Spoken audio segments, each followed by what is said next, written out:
জালি চাল কুমড়ো দিয়ে ইলিশ মাছ লোভনীয় একটি খাবার। যেমন লোভনীয় তেমনই কিন্তু স্বাস্থ্যকরও। শরীরকে ঠান্ডা রাখতে এই খাবারের জুড়ি নাই। তো এখানে আমি একটা জালি চাল কুমড়ো নিয়েছি আর একটা ইলিশ মাছ। তো আমি কুমড়ার অর্ধেকটা রান্না করব আর অর্ধেকটা রেখে দিব। একবারই পুরাটা আমার প্রয়োজন হবে না। তো আমি যেটুকু রান্না করব সেটুকু আমি খুব ভালোভাবে স্কিনটা অফ করে দিয়ে আর চারিপাশটা এইভাবে আমি ফালি করে কেটে নিচ্ছি। চাল কুমড়োগুলো আমি এভাবে ঠিক পিস পিস করে কেটে নিলাম। আপনারা চাইলে কিন্তু আরেকটু বড় করে লম্বা করে কেটে নিতে পারেন, শেপটা যে যার মতো পছন্দ অনুযায়ী দিবে। তো আমি একই ভাবে সবগুলো চাল কুমড়া কেটে নিচ্ছি। আর এই চাল কুমড়ার এই রেসিপিটা কিন্তু এত ভালো হয় শরীরের জন্য যে আপনার যদি প্রচণ্ড গরম লাগে কিংবা পেটের সমস্যা থাকে, আপনি এই চাল কুমড়া দিয়ে যে কোনো মাছ রান্না করে ঝোল করে খাবেন, দেখবেন আপনার অনেক ভালো লাগবে।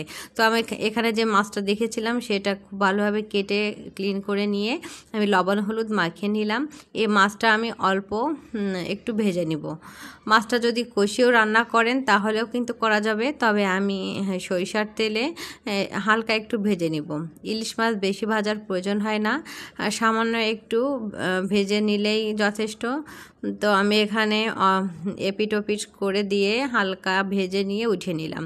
একই তেলের ভিতরে আমি দিয়ে দিলাম রসুন, পেঁয়াজ আর মরিচ বাটা। তো দেওয়ার পরে আমি স্বাদ মতো লবণ আর হলুদটা দিয়ে এই মশলাটা একটু কষিয়ে নেব যেন পুড়ে না যায়। তারপর একটু সামান্য পানি দিয়ে দিলাম, দিয়ে আমি চাল কুমড়োগুলো দিয়ে একটুখানি কষিয়ে নেব। এই মাখা মাখা মশলার সাথে চাল কুমড়োটা একটুখানি কষিয়ে নেওয়ার পরে চাল কুমড়ো ভালোভাবে সেদ্ধ করে নেওয়ার জন্য আমি আরেকটু পানি দিয়ে দিলাম। এই পানি দিয়েই কিন্তু আমি চাল কুমড়োটা খুব ভালোভাবে কষিয়ে নেব, যেহেতু চাল কুমড়ো একটু গোটা করে কাটা আর খুব ভালোভাবে কুকড হওয়ার ব্যাপার আছে। এজন্য আমি ঢাকা দিয়ে রেখে দিয়েছি। 5 থেকে 6 মিনিট লাগবে এটা খুব ভালোভাবে এই পর্যায়ে আসতে।